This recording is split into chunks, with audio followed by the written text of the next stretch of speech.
إن الحمد لله نحمده ونستعينه ونستغفره ونستهديه ونعوذ بالله من شرور أنفسنا وسيئات أعمالنا من يهده الله فهو المهتدي ومن يضلل فلن تجد له وليا مرشدا وأشهد أن لا إله إلا الله وحده لا شريك له أشهد أن سيدنا وحبيبنا وعظيمنا محمد بن عبد الله اللهم صل وسلم وبارك على محمد وعلى آل محمد كما صليت وسلمت وباركت على إبراهيم وعلى آل إبراهيم في العالمين إنك حميد مجيد إن الله وملائكته يصلون على النبي يا أيها الذين آمنوا صلوا عليه وسلموا تسليما صلى الله عليه وسلم أيها الإخوة الكرام اليوم يوم التروية.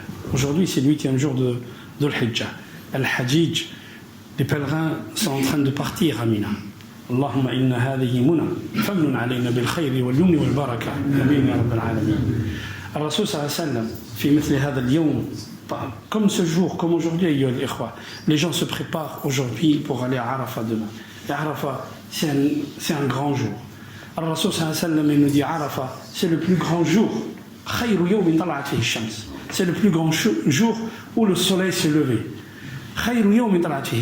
قال ما من شيء ما من يوم أثقل يعني على الشيطان من يوم عرفة. Le jour le plus lourd sur Satan, c'est quoi? C'est Yom Arafat. Pourquoi? لأن الله سبحانه وتعالى يتقرب من عباده. Dieu se rapproche de ses serviteurs et il leur pardonne. Il leur pardonne ce qu'ils ont fait. Il leur pardonne leurs péchés, leurs erreurs, leurs errements. Allah subhanahu wa ta'ala nous pardonne ce jour-là. Alors, qu'il se rapproche nous d'Allah subhanahu wa ta'ala par les bonnes œuvres et par le jeûne et par se rapprocher à Allah subhanahu wa ta'ala bidhikrillah. لأنها أيام ذكر. والذكر أيها الإخوة. Quand on se rappelle de Dieu, c'est pas seulement dire Subhanallah sans comprendre ce que ça veut dire Subhanallah, ou le dire Allahu Akbar sans comprendre ce que veut dire Allahu Akbar. العلماء ابن القيم يدين الذكر أن تستحضر الله في كل أعمالك. الذكر, le rappel de Dieu, c'est que tu te rappelles de Dieu, d'Allah subhanahu wa ta'ala, chaque fois que tu fais un acte. Chaque fois que tu fais un acte, tu te rappelles d'Allah subhanahu wa ta'ala. Mais dhikr, tu te rappelles, nous, les êtres humains, que nous avons donné un pacte à Allah subhanahu wa ta'ala avant de venir sur terre. C'est ça le dhikr. Que nous nous rappelons du pacte que nous avons donné à Allah, de n'adorer que lui, de n'avoir peur de personne, et de n'adorer que lui, et que lui seul. C'est ça le dhikr, ayyuha al-ikhwa. C'est ça le dhikr, quand on dit Allahu Akbar, Allahu Akbar min kulli shay. Allah est plus grand que toute chose sur terre, toute chose dans l'univers. C'est ça ce que ça veut dire. في مثل هذا اليوم أيها الإخوة عمر بن الخطاب il rencontre quelqu'un de Bani Israël, un juif de Médine. Il lui dit, j'entends une ayah que vous lisez dans votre livre. Si cette ayah est descendue sur nous, on aurait fait de ce jour-là une fête, un jour de fête, un jour de Eid. Il a dit laquelle? قال اليوم أكملت لكم دينكم وأتممت عليكم نعمتي ورضيت لكم الإسلام دينا. Aujourd'hui, je vous ai parachevé votre religion et je vous ai comblé, اليوم أكملت لكم دينكم وأتممت عليكم نعمتي, et j'ai parachevé mes biens sur vous et je vous ai choisi l'islam comme religion, l'islam comme foi. عمر الخطاب يدي والله إني لا أعلم متى نزلت وأين نزلت ونحن نتخذ بذلك اليوم عيد. Il dit, je sais quand elle est descendue. Et quand elle est descendue, et nous prenons ce jour-là à Eid, une fête. Il a dit, elle est descendue le vendredi, Yom Arafat. Comme aujourd'hui, aujourd'hui, c'est pas Yom Arafat, Yom Arafat, Inch'Allah. Mais comme aujourd'hui, elle est descendue le vendredi, Yom Arafat, Ba'da Salat al-Asr. Et pour nous, il dit, Yom Arafat, c'est le plus grand jour sur lequel le soleil se lève. Yom Eid. C'est quelque chose d'extraordinaire. Cette ayah est descendue quand, ayyuha al-ikhwa? Elle est descendue quand le prophète sallallahu alayhi wa sallam il a rassemblé les gens sur le mont Arafat. Arafat, c'est pas un mont, il y a Jabal al-Rahma. Mais Arafat, c'est une grande esplanade, c'est une grande plaine, s'il vous plaît. Et le prophète sallallahu alayhi wa sallam a réuni les gens. On dit que tous ceux qui ont fait le Hajj avec le prophète cette année-là, ils étaient 124 000, ayyuha al-ikhwa. Jabir ibn Abdillah, quand il raconte dans le hadith, il dit, je me tournais à gauche, je voyais les gens, mais alors à perte de vue. Je me tournais à droite, je revoyais les gens à perte de vue. Devant moi, les gens, derrière moi. Alors, Rasul sallallahu alayhi wa sallam, il leur disait, as-sakina, as-sakina, as-sakina. Doucement, doucement, plein de sérénité, sérénité. As-sakina. جمع الناس يوم عرفة وخطب فيهم خطبة حجة الوداع. هذه الخطبة أيها الإخوة, je ne vais pas la lire en entier, vous la connaissez, on l'a déjà lu plusieurs fois dans le khutbah, mais on va tirer juste quelques ahkam. Le Cheikh Al-Albani rahimahullah, il en a tiré 72 leçons من خطبة الوداع. 72 أيها الإخوة. والعلماء ils sont attelés à essayer d'extraire beaucoup de règles de cette khutbah, khutbah Hajjat al-Wada du prophète sallallahu alayhi wa sallam. C'était les derniers sermons du prophète. Et quand il parlait, le prophète sallallahu alayhi wa sallam, il disait aux gens, il disait, écoutez-moi, peut-être que je ne vais pas vous retrouver l'année prochaine. Le prophète, il savait, Allah subhanahu wa ta'ala, mais il a compris par certains signes, que c'était sa dernière année. إذا جاء نصر الله والفتح. Ibn Abbas, c'était quelqu'un que Omar al-Khattab rapprochait tout le temps de lui. Et on lui a dit, pourquoi tu rapproches ce gamin? Il était jeune. Parce qu'il a une intelligence inouïe, une intelligence que certains d'entre vous n'ont pas. Comment? Je vais vous poser une question. Qu'est-ce que vous dites sur إذا جاء نصر الله والفتح ورأيت الناس يدخلون في دين الله أفواجا? Qu'est-ce que vous dites sur ça? Ils disent, nous voyons que l'islam a pris son essor dans Shibh al-Jazira al-Arabi, dans la presqu'île arabique. Il appelle Ibn Abbas, viens là. Qu'est-ce que tu dis sur cette sourate? Il dit, Ma arahu illa ajal rasulillahi sallallahu alayhi wa sallam. Il dit, je vois que le prophète sallallahu alayhi wa sallam est arrivé au terme de sa vie et que Allah subhanahu wa ta'ala lui dit que maintenant ta mission est finie sur terre et que tu vas rejoindre Allah subhanahu wa ta'ala.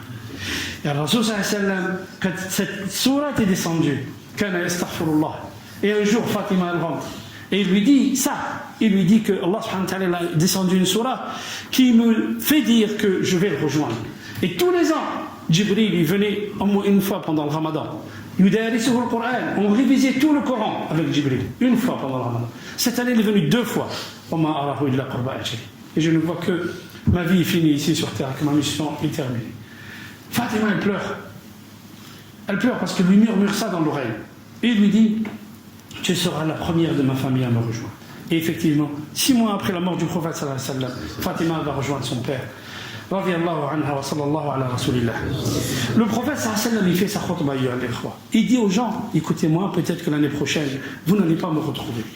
Et qu'est-ce qu'il parle dans sa khutbah? On va résumer juste. Il parle des femmes. Il parle des femmes, il parle des esclaves, des gens, des démunis. Il parle de quoi? Il parle de Satan. Il dit, Inna shaytana qad ya'isa an yu'bada fi biladikum. Le shaytan, c'est fini. On ne veut plus adorer Shaitan. Mais qu'est-ce qu'il va faire, Shaitan? Il va mettre l'animosité entre vous. Il va mettre des choses entre vous, il va mettre l'animosité entre vous, et vous allez arriver à la mosquée, les uns ils disent pas salam alaykoum aux autres. C'est ce que dit le prophète sallallahu alayhi wa sallam. Au 6e siècle, au 7e siècle, et qu'est-ce qu'il fait le prophète sallallahu alayhi wa sallam? Il dit, Aynu yawmikum hada? C'est quoi le jour aujourd'hui? C'est quoi la date d'aujourd'hui? C'est quoi l'année d'aujourd'hui? C'est quoi? Nous sommes dans quel pays?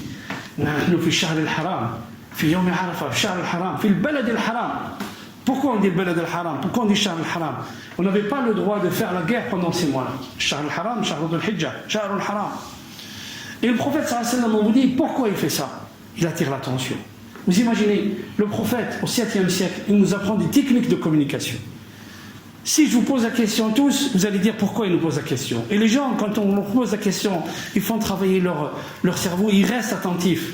Et c'est ce que fait le prophète sallallahu alayhi wa sallam.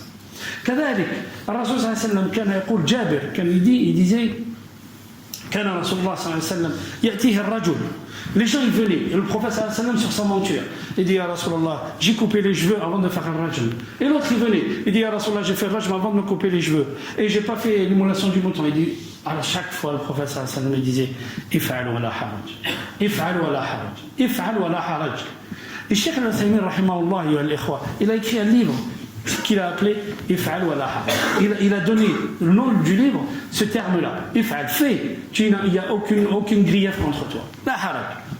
قال العلماء أصل الشريعة رفع الحرج. Le fondement de notre civilisation, le fondement de notre charia, c'est quoi? C'est lever la gêne.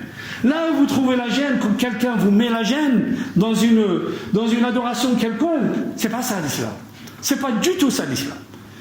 Tu ne peux pas te lever, tu fais la prière assis. Tu ne peux pas te laver, tu fais tayammum. Tu n'as pas de tayammum, tu fais la prière sans rien. Ça c'est charia, ça c'est l'islam. Asl sharia raf'u al-haraj. Allah sallallahu alayhi wa sallam n'a pas dit non, tu refais. Tu vas faire un raj, mais après tu refais, tu vas te couper les cheveux, et après tu vas immoler le mouton, et après tu vas à Mecca pour faire quoi? Il n'a pas dit ça. Il a dit if'al wa la haraj. C'est ce que disait le prophète sallallahu alayhi wa sallam.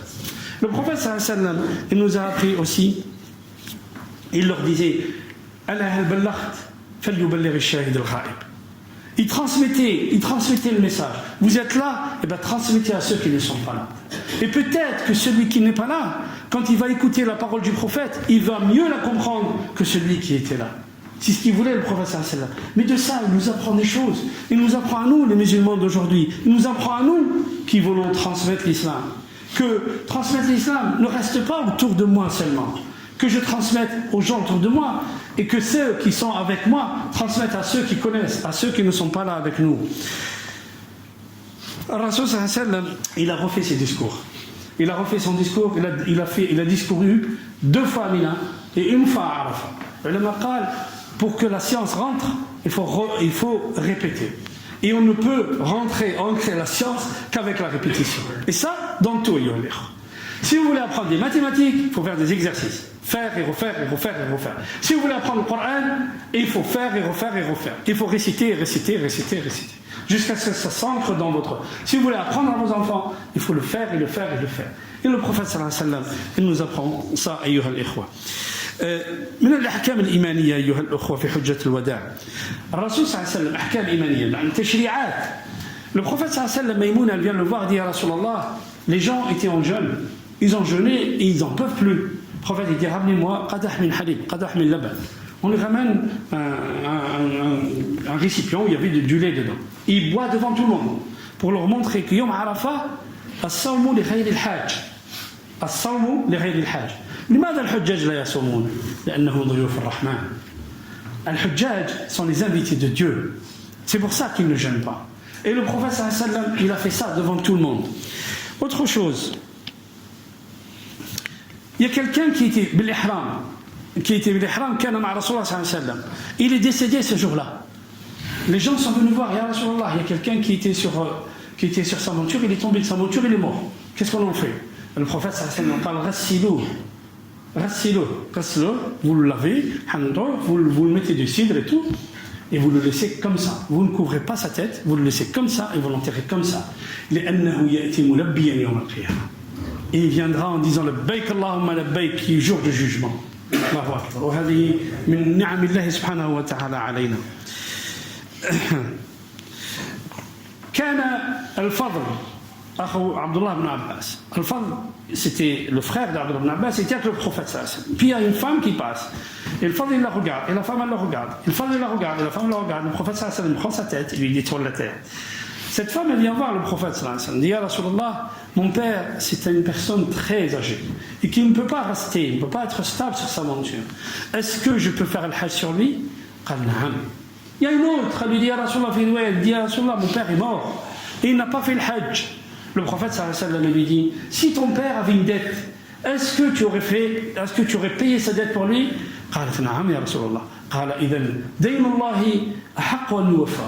Donc le prophète sallallahu alayhi wa sallam lui dit la dette de Dieu elle est plus importante, si vous voulez, elle est plus importante qu'on paye la dette de Dieu, que tu fasses le hajj pour ton père. Nous nous allons à travers ça, qu'est-ce qu'il nous apprend? Il nous apprend qu'on peut faire le hajj sur quelqu'un d'autre. Et ça, d'où est-ce qu'ils ont eu ça, les ulama? De ça, des comportements du prophète sallallahu alayhi wa sallam, ومن تعليمه.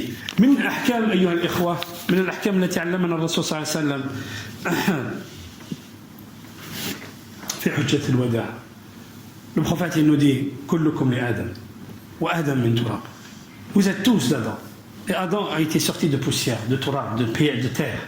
Tous. قال رسول الله صلى الله عليه وسلم بعثت للأحمر والأسود والأبيض والأصفر ولا خير ولا فضل لعربي على أعجمي إلا بالتقوى.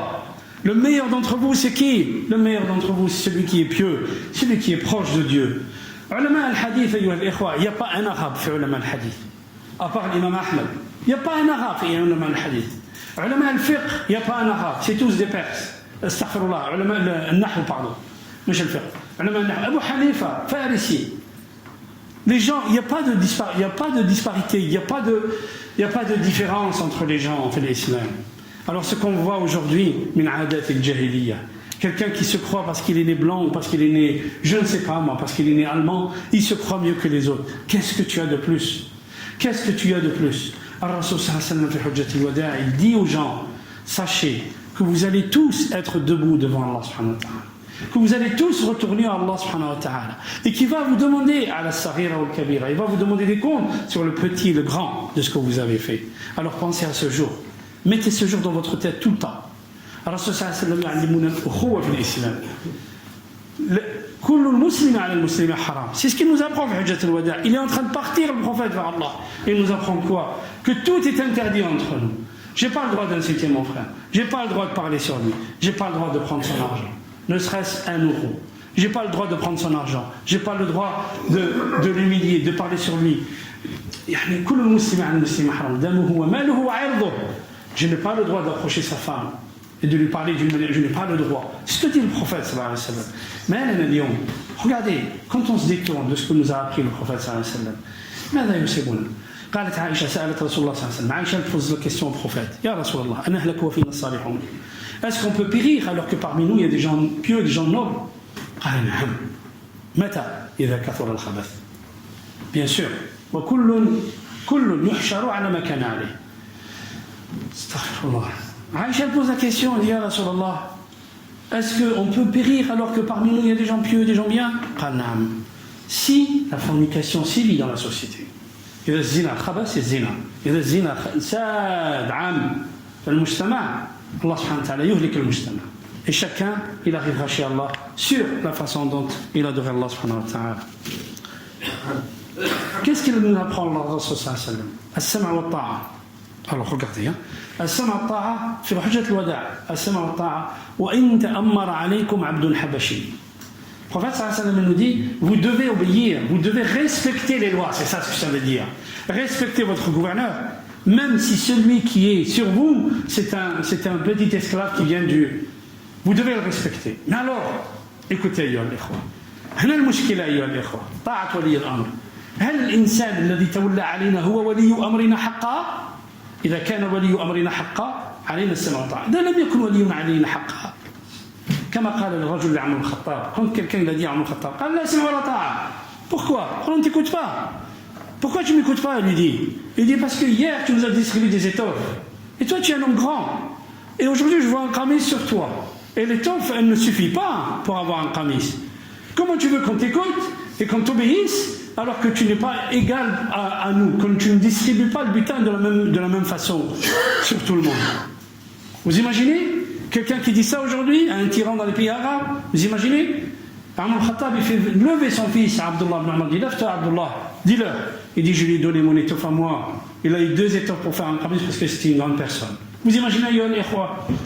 Quel est le problème? Pourquoi ici les gens sont étonnés quand les gens respectent la loi? Pourquoi ici en Europe les gens respectent la loi et dans les pays musulmans, dans les pays arabes, les gens ne respectent pas la loi? Les gens ils fuient la loi. Pourquoi?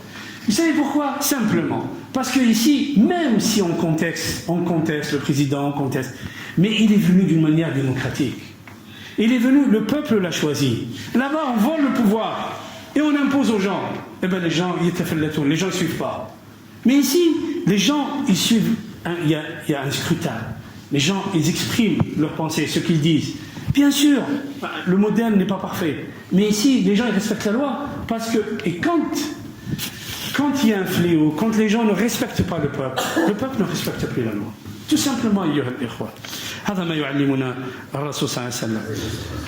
عليكم بسنتي وسنة الخلفاء الراشدين من بعدي. عضوا عليها بالنواجذ. تركت فيكم ما إن تمسكتم به لن تضلوا بعدي أبدا. Kitabullah wa sunnat rasoul. C'est ce qu'il dit le prophète sallallahu alayhi wa sallam. J'ai laissé 2 choses parmi vous. Kitabullah, le livre de Dieu, et sunnat rasoul sallallahu alayhi wa sallam. Il nous apprend que notre source c'est quoi? C'est le Coran. C'est le Coran et la sunna. Et si on suit le Coran, ayyuha al-ikhwa, yani wallahi lan tadillu ba'di abada. J'ai dit ayyuha al-ikhwa que le prophète sallallahu alayhi wa sallam, la dernière, le prophète sallallahu alayhi wa sallam wassa bil nisa. Stawsu bil nisa'i khayran. Alors, Rasul sallallahu alayhi wa sallam, il a appelé les femmes al-qawarir. Qawarir, c'est ce que c'est le qawarir? Le cristal. Alaykum bil qawarir, rifqan bil qawarir. Dans une expédition, il y avait les femmes sur les montures et ceux qui tiraient la monture, ils commençaient à accélérer. Le prophète sallallahu alayhi wa sallam dit rifqan bil qawarir. En islam, ayyuha al-ikhwa, ceux qui disent, je vous dire juste une petite remarque sur le mawali. Si un défunt décède et qu'il laisse des dettes, et qu'il laisse des garçons et des filles, et qu'il laisse que des filles, s'il laisse des garçons et des filles, c'est les garçons qui payent la dette. S'il laisse que des filles, c'est ses frères, ses oncles, les hommes de son côté, du côté de l'homme qui paye les dettes. La femme ne paye jamais la dette. Il y a certaines lois dans certains pays, jamais la femme hérite. Jamais la femme hérite. Et ici, aujourd'hui, la mère n'hérite pas. L'islam, la première concernée par l'héritage, c'est la maman. Elle a un tiers ou un sixième, quel que soit le cas. Quel que soit le cas. اللهم اجعلنا من التوابين واجعلنا من المطهرين اللهم اجعلنا من الذين يستمعون القول فيتبعون احسنه اقول قولي هذا واستغفر الله لي ولكم واستغفروه يغفر لكم وهو الغفور الرحيم بسم الله والحمد لله والصلاه والسلام على رسول الله أيها الإخوة الكرام يوم عرفة غدا إن شاء الله يوم عرفة. Alors le prophète sallallahu alayhi wa sallam nous préconise de jeûner le jour de Arafat parce que c'est un jour formidable. أشهدكم يا ملائكتي أني قد غفرت له. Allah il fait témoigner les anges qu'il a pardonné à tous ces gens qui sont sur le mont Arafat, mais nous aussi on est avec le cœur avec eux parce que nous sommes la communauté musulmane. أيها الإخوة الإنسان يتقرب من الله بالصيام بفعل الخير. Pas avec le jeûne, il se rapproche de Dieu par le jeûne et par faire le khayr. Deuxième chose, après-demain, Inch'Allah, Yom al-Eid. Alors nous préconisons, Inch'Allah, ça sera à la salle Pierre Coulonge, comme d'habitude, que chacun ramène son tapis avec lui pour Salat al-Eid. Salat al-Eid sera après 8 heures, et ça serait bien, Inch'Allah, que les gens restent pour écouter la khutbah. On ne va pas être long, on comprend bien que les gens ils ont des choses à faire après le khutbah parce que l'udhiya et tout. Donc, mais ça serait bien que l'ajr yaktamil pour celui qui arrive, qu'il comble sa récompense, qu'il finisse sa récompense, qu'il accomplisse sa récompense jusqu'au bout. C'est-à-dire qu'il reste, il écoute, il fait salat et il assiste à la khutbah. اللهم اجعلنا من الذين يستمعون القول فيتبعون احسنه، اللهم اهدنا فيمن هديت وعافنا فيمن عافيت وتولنا فيمن توليت وبارك لنا فيما اعطيت وقنا شر ما قضيت انك تقضي ولا يقضى عليك انه لا يذل من وليت ولا يعز من عليك تبارك ربنا وتعالى يا ذا الجلال والاكرام. اللهم اقسم لنا من خشيتك ما تحول به بيننا وبين معصيتك ومن الطاعات ما تبلغنا به جنتك ومن اليقين ما تهون به علينا مصائب الدنيا ومتعنا اللهم باسماعنا وابصارنا وابداننا ابدا ما احييتنا واجعله الوارث منا واجعل ثارنا على من ظلمنا وانصرنا على من عادانا ولا تجعل الدنيا أكبر همنا ولا مبلغ علمنا واجعل الحياة زيادة لنا في كل خير واجعل الموت راحة لنا من كل شر. اللهم أرونا من حوض الجنة يا رب العالمين. اللهم اجعرفنا بك غدا إن شاء الله. اللهم اجعلنا من العارفين بالله يا رب العالمين.